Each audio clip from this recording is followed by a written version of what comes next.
Hello. This is weird. I cannot see myself, but I hope you can, and I hope I look good. Excuse me. Okay, so welcome.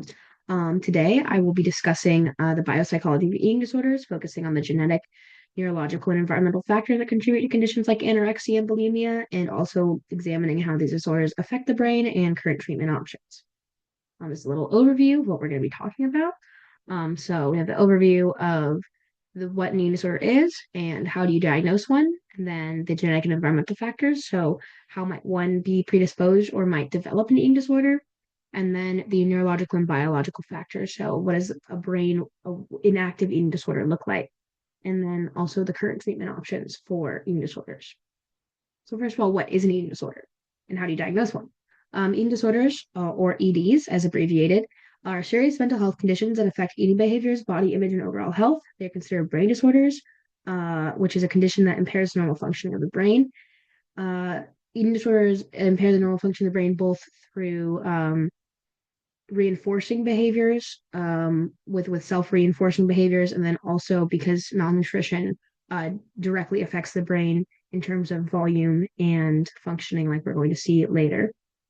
So the DSM-5 classifies multiple types of eating disorders. The ones we're going to look at are these top three here: anorexia, bulimia, and other specified feeding and eating disorders.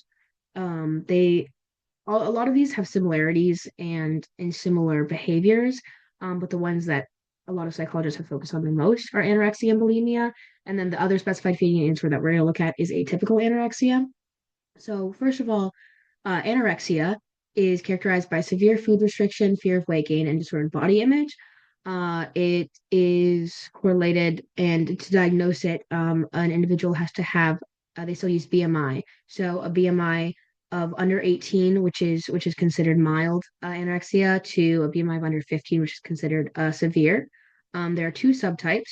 There's the restrictive and the binge purge subtype.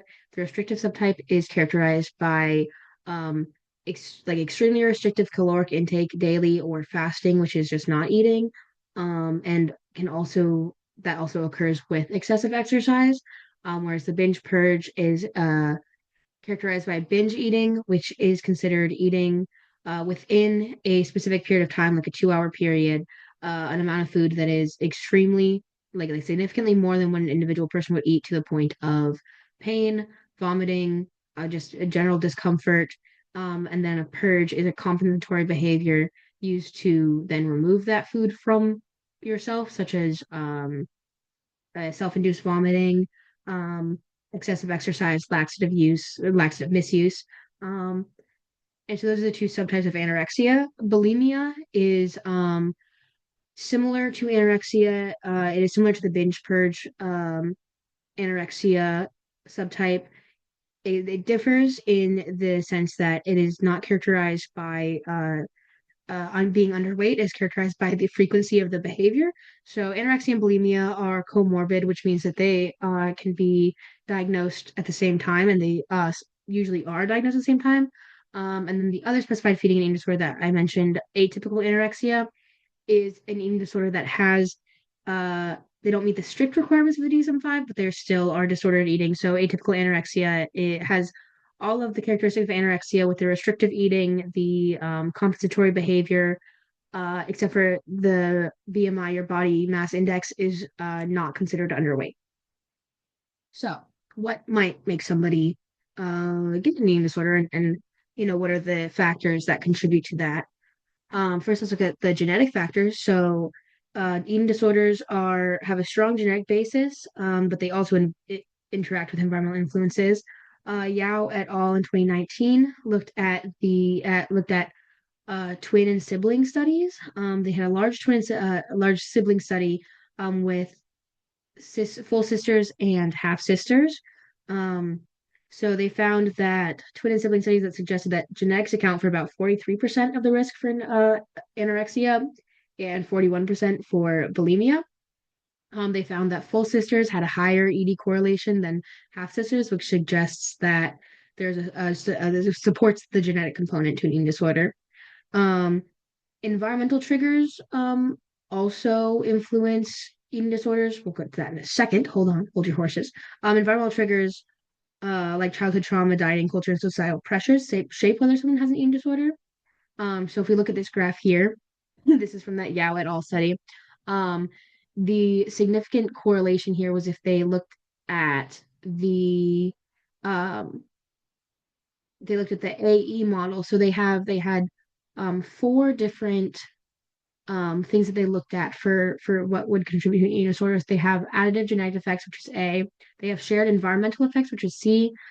D is dominant genetic effects, and E is for unique environmental effects. And if we look at all of the AE models, the bivariate AE models, um, unique environmental effects accounted for more than half of the likelihood of somebody having an disorder, but then the additive genetic effects accounted for about half as well. So there's still a significant correlation between genetics and being predisposed to an eating disorder, which then makes me think about the epigenetics that we've talked about in class with like the mice study where they smell something and they have an electric shock, and then their children are more sensitive to that smell. So it correlates with that, and that maybe people whose parents have had eating disorders or who have disordered eating in some way are more sensitive to food and thus are more likely to develop an eating disorder or to be influenced into eating disorder by then the unique environmental factors. Um, Next, if we then we want to look at some specific environmental factors, adverse childhood experiences or ACEs influence eating disorders. ACEs are considered emotional, physical, sexual abuse, neglect, and household dysfunction. Ligon et al. Found that individuals with bulimia had the highest ACE scores, followed by anorexia, and then the lowest is in the healthy controls. The higher ACE scores correlated with greater severity in eating disorder symptoms, especially in binge eating behavior. So that is probably why bulimia had higher ACE scores than anorexia, because bulimia is characterized by then binge eating and then purging as a compensatory behavior, or yeah, purging in some way. ACEs were also linked to lower self-esteem, which mediate the relationship between childhood trauma and ED development, which suggests that trauma, we know, alters emotional processing and self-worth, which might make some individuals more vulnerable to disordered eating as a coping mechanism. So this is that graph from that study. And if we look at the ACE score compared to the healthy control group, which is HC, the anorexia nervosa group, which is AN, and the bulimia nervosa group, which is 3.5, we see that bulimia and anorexia have higher ACE scores, as well as higher scores for the eating disorder index, or the eating disorder inventory survey, which is drive for thinness, bulimia, and body dissatisfaction.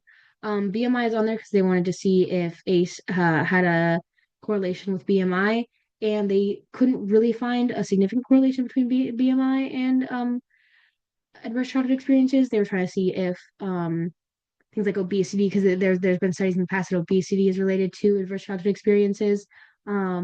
But because a lot of these participants were so similar in weight, that wasn't considered a huge factor.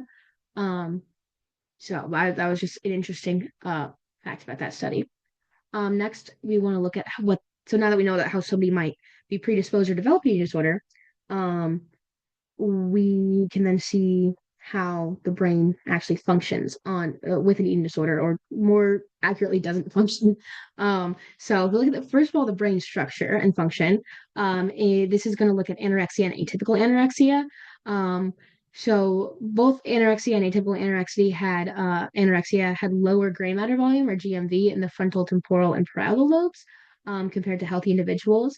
The parietal lobe is most affected, suggesting, which we know the parietal lobe is the one that controls our physical perception, how our body exists in space, which then correlates with eating disorder behavior of body dysmorphia, which is not viewing your body accurately. It's some improper or delusioned view of the body, which then could suggest that impairments in self-perception and body image processing are attributed to the parietal lobe being having lower gray matter volume.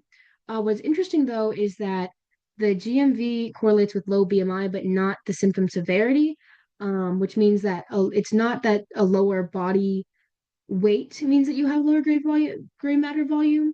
Um, it it's that like the malnutrition is what causes the lower gray matter volume. And what's also interesting about this study, which is Leal et al. In 2023, is that the gray matter comes back after recovery. So that means that it is not a predisposition with you just already have lower gray matter in your parietal lobe, which means that you already have a weird self perception. It means that with the malnutrition, um, you are losing gray matter in your brain because you're not having enough calories to like sustain brain matter, which then exacerbates the disorder with self-perception and body image processing. So if we look here, this is a Cohen's d graph of the comparison between AN and AN, atypical AN, and the healthy control group. And what this shows to me is that with both anorexia and atypical anorexia, there's a similar amount of loss of gray matter compared to the healthy group. But the green lines here show the difference between atypical anorexia and anorexia, and because they are crossing over zero, there's not a significant difference between anorexia and atypical anorexia, but there is a significant difference between the healthy control group and both anorexia groups. Um, and then the one below that is that his historical. So they reaccounted for people who maybe were considered anorexic historically, but like are no longer underweight. And it's the same thing where atypical anorexia and anorexia are more similar in the lack of gray matter volume than between each other. So they are more similar in their difference between the healthy than they are between each other. Um, and then this is just a more comparison between anorexia and atypical anorexia in different parts of the brain. And we can see that they line up pretty similarly in terms of how much gray matter is in the brain for each disorder relative to a healthy control group. Next, we're going to look at neural activation and food reward and cognitive control. fMRI studies reveal that individuals with anorexia and atypical anorexia show increased activation in cognitive control regions, including the dorsal anterior cingulate cortex and dorsolateral prefrontal cortex. Um, Overactivation in these areas um, can lead to extreme self-discipline and suppression of hunger signals. In contrast, reward regions like the nucleus accumbens, caudate, and putamen activate in response to food but do not trigger food-seeking behaviors. So Eddy et al. In 2023 um, did a study where they had a passive image of a high caloric food in with other images, and it would show up. So it was passive viewing of images. It wasn't an active taste or look specifically active looking at food, and it showed that in compared to the healthy control groups, the eating disorder groups had more brain activation when seeing the food, which could show that there's more processing happening about food than in a healthy control group. Which is even more interesting is that in the atypical anorexia group, there was even more activation in the brain when looking at food in the self-control regions of the brain, which shows that maybe there's even more self-discipline motivation happening in atypical anorexia than in um, standard anorexia. Next, we want to look at neurotransmitter dysfunction because I'm kind of running out of time. So eating disorders also, so this suggests that that previous study suggests that anorexia food-related decision making is dominated by excessive cognitive control overriding normal reward processing. If we want to look at um, more reward processing, if we want to look at some dopamine systems and serotonin systems, um, they also involve imbalances in key neurotransmitters. Kay et al. And Scoren et al. In 2013 and 2020, respectively, looked at dopamine system imbalances. Anorexia patients show hypersensitive in dopamine circuits, making self starvation feel rewarding, as well as uh,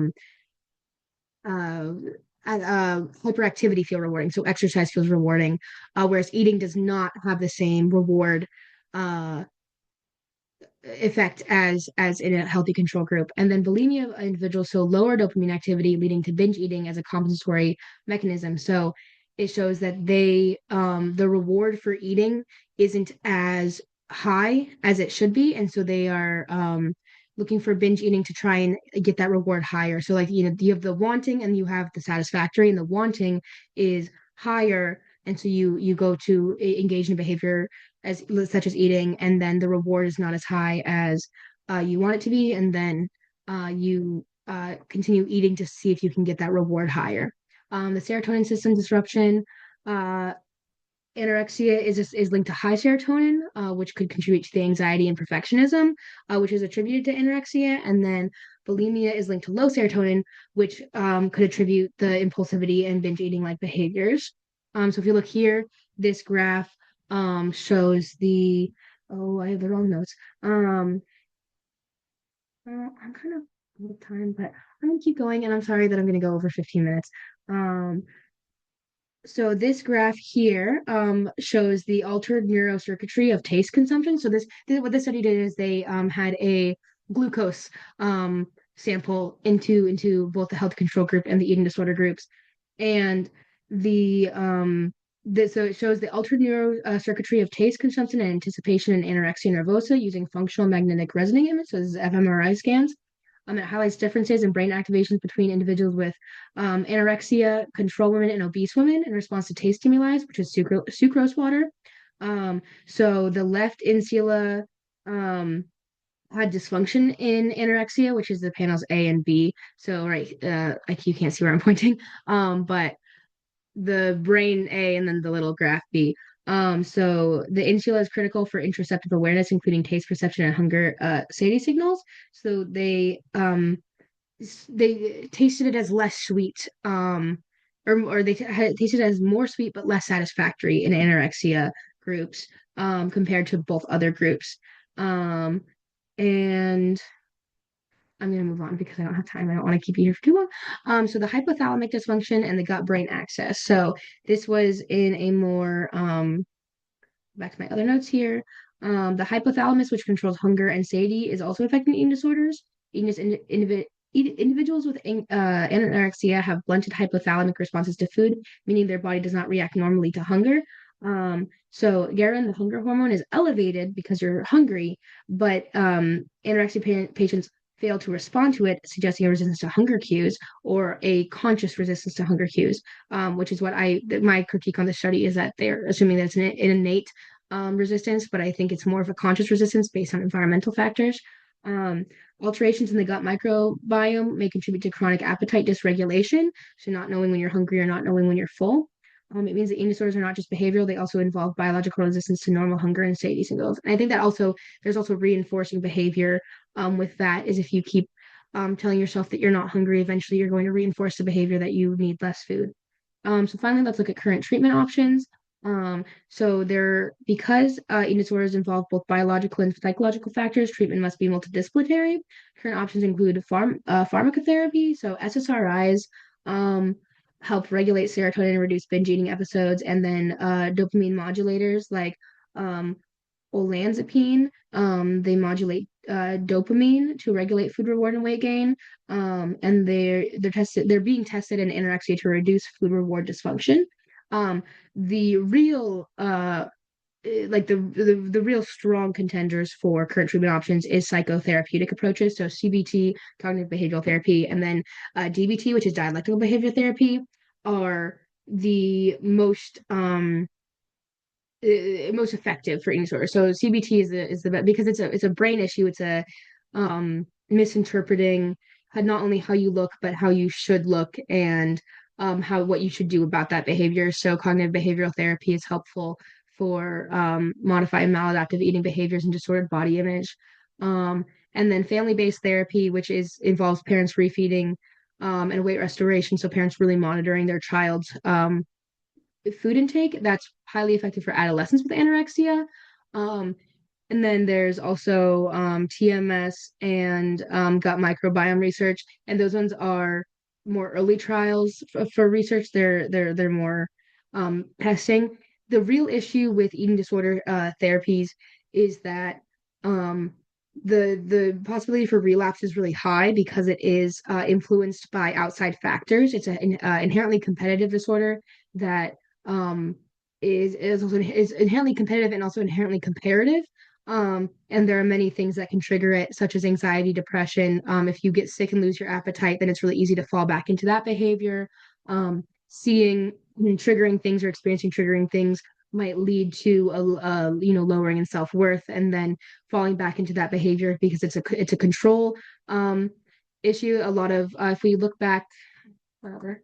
I'm sorry, we're like kind of out of time. But if we look back to here, the percent of OCD for anorexia and bulimia isn't super high, but that is a common trait that is associated with um anorexia and bulimia because especially in anorexia there is a high need for control. There's a high harm reduction, so avoiding things that are harm avoidance.